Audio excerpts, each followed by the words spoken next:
অন্যদিকে আরামবাগে গ্রেফতার করা হলো প্রাক্তন পঞ্চায়েত প্রধানকে, যার বিরুদ্ধে এলাকায় অশান্তি এবং মারধরের অভিযোগ রয়েছে। আগ্নেয়াস্ত্র দেখে ভয় দেখানোরও অভিযোগ রয়েছে প্রাক্তন পঞ্চায়েত প্রধানের বিরুদ্ধে। অভিযুক্ত প্রাক্তন পঞ্চায়েত প্রধান আব্দুল আজিজ খান ওরফে লালটু 2018 থেকে 2023 সাল পর্যন্ত লালটু হরিণখোলা 1 নম্বর পঞ্চায়েতের প্রধান ছিলেন। পরিচয় বিভিন্ন মহল থেকে শোনা যাচ্ছিল অফ ক্যামেরা। নির্বাকটা কেন, কি সমস্যা কি? কিছু বলবেন?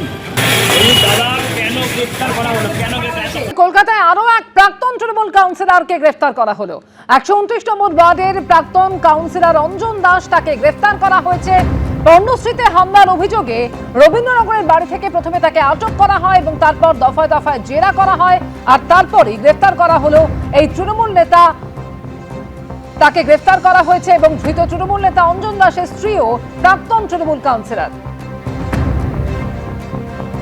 2020-তে বিজেপি কর্মীর বাড়িতে হামলার অভিযোগ ওঠে। বিজেপি কর্মীর অন্তঃসত্ত্বা পুত্রবধূর উপরেও হামলার অভিযোগ ওঠে।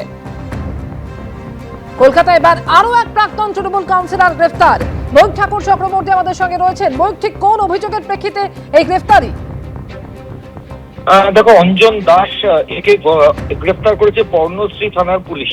2020 সালের 7ই আগস্ট সুশান্ত ঘোষ বলে একজন, তার অভিযোগের প্রেক্ষিতে পর্ণশ্রী থানায় একটা এফআইআর হয় এবং সেই এফআইআর ভারতীয় দণ্ডবিধি সেই সময় আইপিসি ছিল, তার জন্য 341 অর্থাৎ জোর করে আটকে রাখা, 323 মারধর, 324 মারধর, গুরুতর আঘাত, 506 হচ্ছে হুমকি এবং 114 যেহেতু অনেকে মিলে করেছেন এই ধারাগুলো ছিল।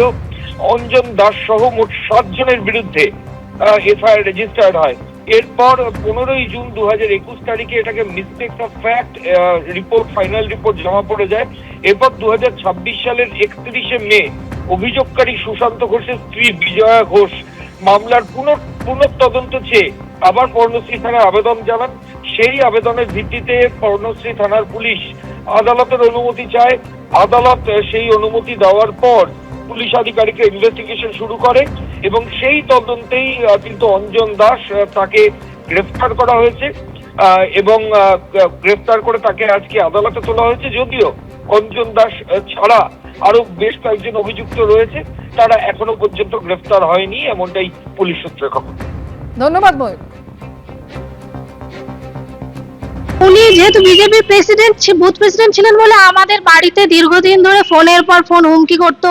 আমাদের বাড়িতে দল বল মিলে প্রায় আমাদের ওখানকার যিনি কাউন্সিলর 129 নম্বর ওয়ার্ডের প্রাক্তন কাউন্সিলর অঞ্জন দাস, ওনার আরো যা চেলা চামুন্ডা আছে, যাদের কথা তৃণমূলের গুন্ডা বাহিনী আমার বাড়িতে 30 থেকে 40 জন মিলে অ্যাটাক করে। আমার শ্বশুর মশাইকে ঢুকেই বাঁশের লাঠি, লোহার রড দিয়ে এলো, পাথারি মারধর শুরু করে। সরকার বদলালো, আমরা বুকে সাহস পেলাম, আস্থা পেলাম। হ্যাঁ, আজকে সেই অভিযোগের ভিত্তিতে অ্যারেস্ট করেছে। এবিপি আনন্দ, এগিয়ে থাকে, এগিয়ে রাখে।